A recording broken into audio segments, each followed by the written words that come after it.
सूचना आप सबके साथ साझा की गई थी, तो यकीनन इस प्रेस वार्ता का उद्देश्य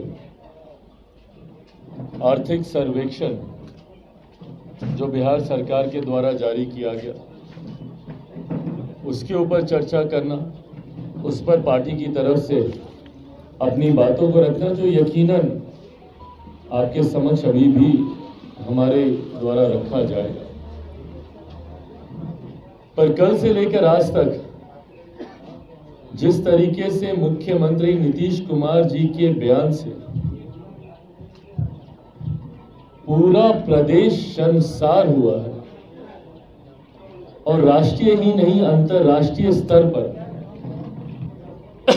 जिस तरीके से बिहार और बिहारियों को अपमानित होना पड़ा। हम सब बिहारी हैं और हम सब के परिचित कहीं ना कहीं दूसरे राज्यों में, दूसरे देशों में रहते होंगे। उन लोगों ने जिस तरीके से फोन कर मुख्यमंत्री के द्वारा दिए गए विधानसभा और विधान परिषद में उनके बयान से बिहारियों की छवि को जो नुकसान पहुंचा है, जिस तरीके से हम लोगों का मजाक देश के दुनिया के सामने बना। आज तक तो हम लोग को शर्मसार होना पड़ता था कि भैया लोग चढ़ाते थे हम लोग को बोल करके, अरे देखो तुम उसी राज्य से ना हो जहां पर पुल हवा में गिर जाता है, जहां बांध चूहे कुतर जाते हैं, जहां के मुख्यमंत्री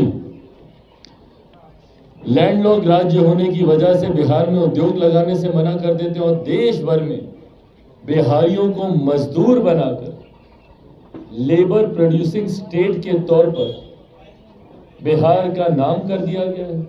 इन तमाम बातों को लेकर हम लोग शर्मसार होते थे, हम लोग का मजाक उड़ाया जाता।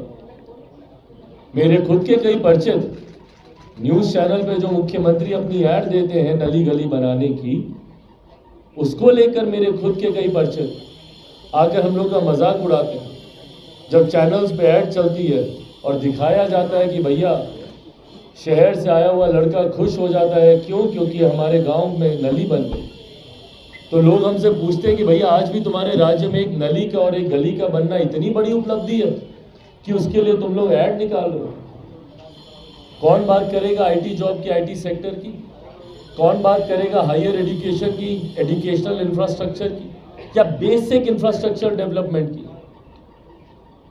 पर आज तो उन सारी बातों को पार करते हुए जिस तरीके से हम बिहारियों का मजाक मुख्यमंत्री नीतीश कुमार जी के निंदनीय, अशोभनीय,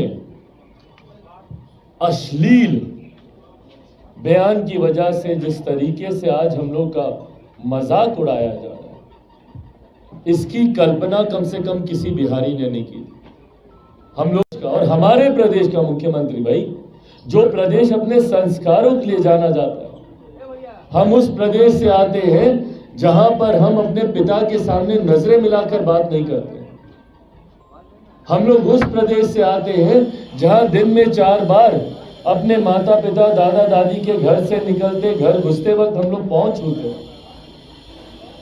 हम लोग उस प्रदेश से आते हैं जहां घर के बड़े जब तक खाते नहीं हम लोग बैठते नहीं हैं। हम उस प्रदेश से आते हैं जहां छोटे बच्चों तक को आप करके हम लोग बात करते हैं, बेटा आप खाइएगा, आप खा लिए।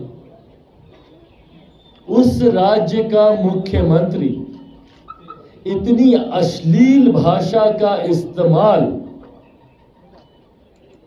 बिहार की विधानसभा में करते हैं।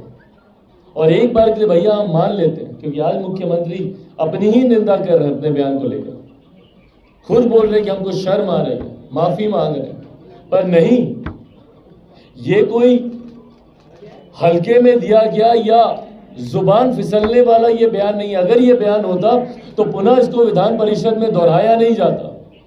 ये सोचा समझा बयान, और वो इस बयान को मानते थे कि वो सही बोल रहे हैं। भाई वो समय था ना उनके पास अपनी गलती को समझने का, विधानसभा से विधान परिषद में जाते वक्त। और विधान परिषद में तो और बुरे तरीके से बोला गया ये बयान है। विधानसभा में तो फिर भी उन्होंने कुछ कवर अप करके अपने बयान को कहा। विधान परिषद में तो जिस एक्सप्लिसिट वे में उन्होंने इस बयान को दिया है, आप सुन नहीं सकते ये बयान। कल सोचिए हमारी परिस्थिति घर पर, भाई हम राजनीतिक परिवार से आते हैं, हर कोई, हमारी माँ बहनें, हर कोई जानता है कि राजनीति में क्या चल रहा है। हम लोग एक कमरे में बैठकर इस बयान पे हम लोग चर्चा नहीं कर पाए,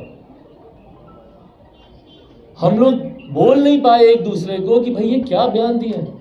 एक प्रदेश का मुख्यमंत्री ऐसी भाषा का इस्तेमाल करता है कि आप घर परिवार के लोगों के साथ आप उसको बोल नहीं पाए।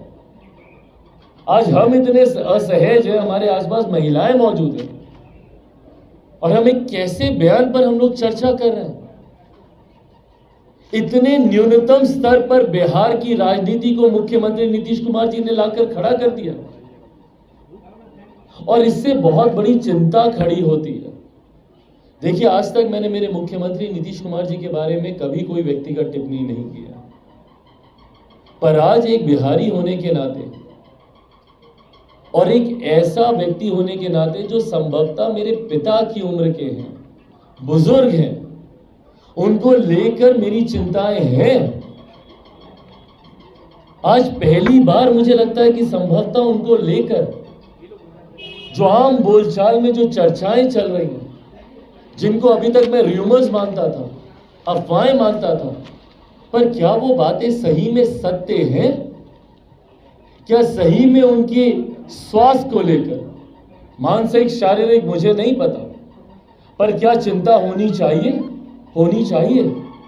इनके इस बयान से साफ जाहिर है कि संभवतः वो किसी एक ऐसी बीमारी से ग्रस्त हैं जिसका इलाज उनको कराना चाहिए, और ये चिंता मेरी जितनी मेरे मुख्यमंत्री को लेकर है व्यक्तिगत तौर पर, उतनी ही चिंता मेरे प्रदेश को भी लेकर है।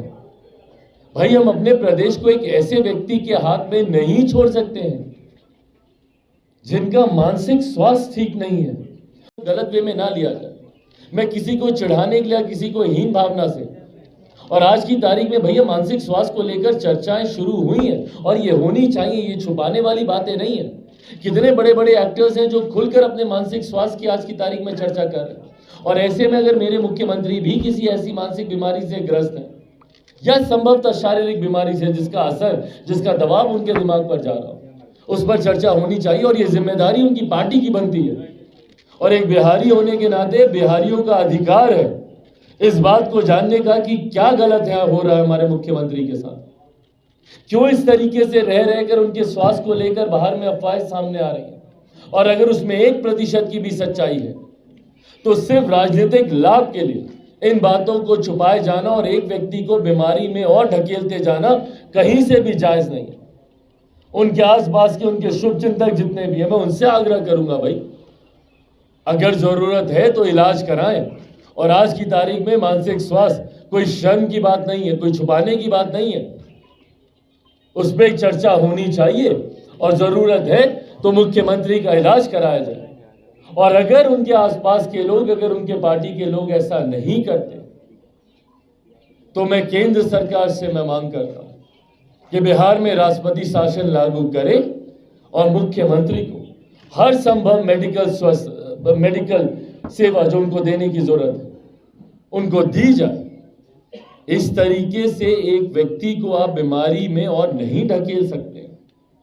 संभवतः उनके आसपास के लोग ये नहीं समझ पा रहे होंगे, और जो व्यक्ति खुद ऐसी बीमारी से ग्रस्त है वो भी नहीं समझ पाता इस बात को। ऐसे में वो इलाज कराएं, पर उनके इस बीमारी का नुकसान पूरे प्रदेश को हो ये भी उचित नहीं है।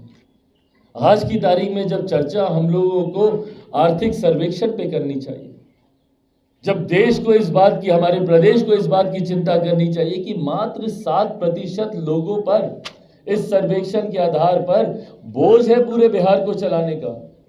शिक्षा को लेकर जो आंकड़े सामने आए, क्या क्या क्या उन आंकड़ों में दर्शाया गया कि मात्र 7% ग्रेजुएट है। तो सोचिए 7% लोगों पर पूरे प्रदेश की आबादी का बोझ है, किस प्रदेश को कैसे आगे लेकर जाए। और इसके बाद जिस तरीके से गरीबी के आंकड़े इन्होंने सामने रखे, मुख्यमंत्री अनुसूचित जाति, जनजाति, पिछड़ा वर्ग की चिंता करते नहीं थकते। और क्या दर्शाते हैं आंकड़े कि किस तरीके से अभी भी गरीबी का स्तर सबसे ज्यादा इन्हीं लोगों में है।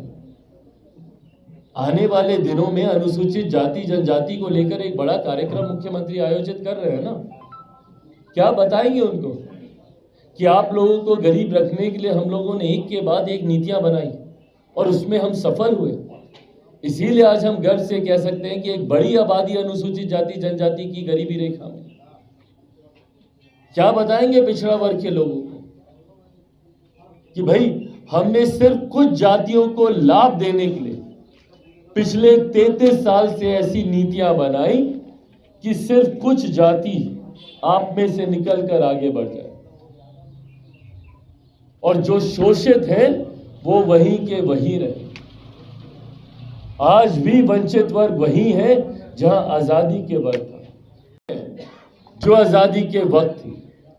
तो ऐसे में मुझे बताए ना, मुख्यमंत्री नीतीश कुमार जी के शासनकाल में या मौजूदा सरकार के 33 सालों में ऐसी क्या नीतियां बनाई गई कि इस आर्थिक सर्वेक्षण में हम लोग को उसका लाभ दिखे।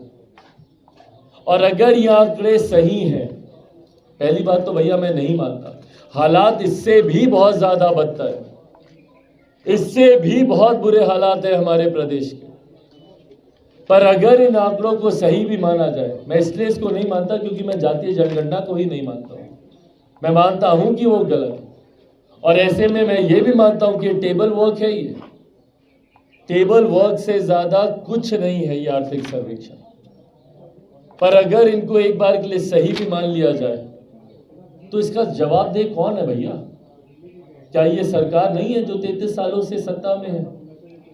जो लोग गरीबों को आवाज देने की बात करते हैं, जो लोग वंचित वर्ग की बात करते हैं, बताएं इस सरकार में बैठे अनुसूचित जाति जनजाति पिछड़ा वर्ग से आने वाले तमाम नेता बताएं भैया कि आपके रहते हुए अगर बिहार के हालात अगर ये हैं, and for that matter even ऊंची जातियों से आने वाले लोग बताएं कि भैया स्वर्णों में भी अगर ये हालात है तो कहां तक सही है ये? और आंकड़ों में बताइए, एक ऐसे वर्ग को, भूमियारों को, जिनके पास माना जाता है कि भैया जमीनें हैं, आप उनको भी अगर गरीब दिखा रहे हैं तो सोचिए बिहार में क्या हालात है आर्थिक। और ये हालात स्वाभाविक है भैया, रेवेन्यू जनरेशन के क्या स्कोप है हम लोगों के पास। कल भी मैंने कहा इस बात का, इसकी जितनी निंदा की जाए गलत। भाई जब आपको उनकी जरूरत पड़ती है, आंगनबाड़ी की महिलाओं का लाभ, सेविकाओं का लाभ आपने कहां नहीं लिया भैया? हर चीज में आपने उनका इस्तेमाल करने का आपने काम किया। बच्चे के जन्म से लेकर भैया उसके पालन पोषण परवरिश तक तो उनकी सेवाओं का इस्तेमाल होता ही होता। सरकारी कितने और ऐसे कार्य हैं जहां पर सीमाओं से पार जाकर उन्होंने अपनी सेवा सरकार को देने का उन्होंने काम किया। और आज जब वो अपनी उचित मांगों को लेकर सड़क पर हैं, उन पर आप वाटर कैनन का आप इस्तेमाल कर रहे हैं। मेरी समझ में नहीं आता सरकार बातचीत करने से इतना डरती क्यों है? शिक्षकों को के ऊपर आप लाठी चलाते हैं, छात्रों पे आप लाठी चलाते हैं, हर वो वर्ग, किसान हो, महिलाएं हो, हर किसी पर आप लाठियां चलाते हैं। क्यों नहीं सरकार एक कमेटी बनाती है और वार्तालाप का माध्यम खोलती है?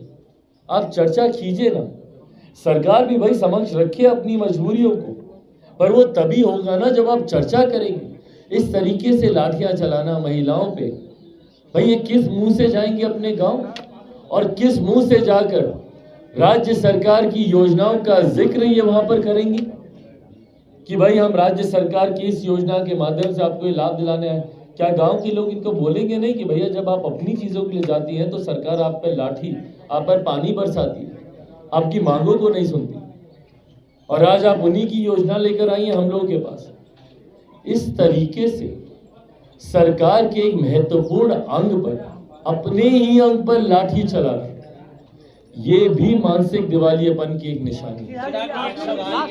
आपको उनको स्वास्थ्य लाभ दिलाना चाहिए, आप इस पे पर्दा कर, आप इस पर लीपापोती कर, आप एक बुजुर्ग व्यक्ति के साथ भी आप अन्याय कर रहे हैं। भविष्य भी संभवतः इस तरीके से चीजों पर कभी किसी को माफ नहीं करेंगे। स्पेसिफिक क्वेश्चन था पीसी से रिलेटेड आर्थिक सर्वेक्षण पे 42% from scheduled caste, 43% from scheduled tribes.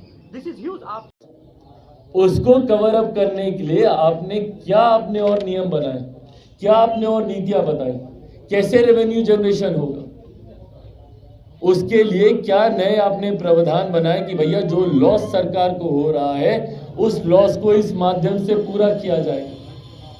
तो जब आपके पास रेवेन्यू जनरेशन के स्कोप्स ही नहीं है तो पर कैपिटा इनकम कैसे बढ़ेगी?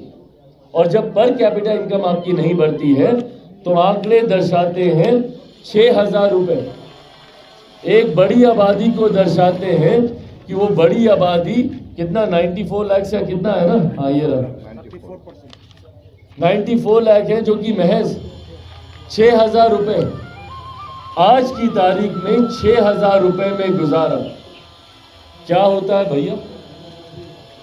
इस महंगाई में कितने लोग हैं जो कि 6,000 रुपए में गुजारा कर पाएंगे? ये हालात मुख्यमंत्री, ये हालात एक ऐसे राज्य के, और ये हालात का सबसे बड़ा कारण मेरे मुख्यमंत्री जी की मानसिक परिस्थिति है। अब ये बात सार्वजनिक हो चुकी, मैं बार बार उन चीजों को दर्शाना नहीं चाहता। कई ऐसे उदाहरण हैं, बल्कि संभवतः आज का भी एक उदाहरण है, जहां गए किसी और को श्रद्धांजलि देने और पुष्प वर्षा मेरे मुख्यमंत्री किस पर कर रहे हैं? अपने ही एक मंत्री पर। भाई हंसने की बात नहीं है, ये चिंता का विषय है, ये गंभीर विषय है, ये नहीं ठीक है भाई। कब आपने आखिरी बार देखा? हम लोग भी जाते हैं भैया श्रद्धांजलि देने, हम किसी पिता की जिनका निधन हो गया हम उनको श्रद्धांजलि देने जा रहे हैं और उनके जीवित सुपुत्र के ऊपर हम पुष्प वर्षा हम करें। क्या ये सही है? क्या ये एक मुख्यमंत्री की कार्यशैली है? रह रहकर ऐसे उदाहरण सामने आ रहे हैं, हम लोग नहीं जिसको कभी उठा रहे हैं। प्रेस मीडिया में आप ही लोगों ने उठाया। मुख्यमंत्री अपने जनता दरबार में बोलते हैं कि भैया गृह मंत्री को फोन लगाओ। एक मुख्यमंत्री स्वयं कह रहे हैं गृह मंत्री को फोन लगाओ, जबकि गृह विभाग की जिम्मेदारी उनके पास है। क्या ये चिंता का विषय नहीं है? अपर सचिव उनके सामने बैठे हैं, उन्हीं से फोन पे बात करते हुए बोल रहे हैं कि आपके साथ अपर सचिव बैठे हुए हैं, उनसे भी आप बतिया लीजिएगा। क्या ये चिंता की बात नहीं है? और क्या ये चिंता की बात नहीं है कि एक ऐसे मुख्यमंत्री के नेतृत्व में पूरा बिहार राज्य हम लोग सौंप दें? क्या ये सही है? ऐसे में जिन बातों को मैंने कहा, मैं चाहूंगा मेरे मीडिया के साथी भी उतनी ही गंभीरता से, और मेरे मुख्यमंत्री को अब विराम की जरूरत है, थक गए हैं हम लोग, अब उनसे प्रदेश नहीं संभल, उनको विराम की जरूरत है। मैं उनके स्वास्थ्य के प्रति जहां एक तरफ चिंता प्रकट करता हूं अपनी पार्टी की तरफ से, उनके जल्द स्वस्थ होने की भी मैं कामना करता हूं। मैं चाहूंगा वो देश विदेश जहां जाकर अपना इलाज कराना चाहें, पर इसको गंभीरता से लें। उनके साथी सहयोगियों से पुनः आग्रह करूंगा कि उनके स्वास्थ्य की चिंता करें, उनको स्वास्थ्य लाभ जल्द से जल्द दिलाएं। और केंद्र सरकार और महामहिम राज्यपाल जी से आग्रह करूंगा कि उनकी इन परिस्थितियों का स्वतः संज्ञान लेते हुए केंद्र के प्रति, केंद्र के पास वो रिपोर्ट भेजें और केंद्र के माध्यम से बिहार में राष्ट्रपति शासन लगाया जाए। क्योंकि हर बीतते दिन के साथ ऐसे हालातों में मुख्यमंत्री का मुख्यमंत्री के पद पर रहना प्रदेश को बहुत चिंताजनक परिस्थितियों में धकेलता जाएगा।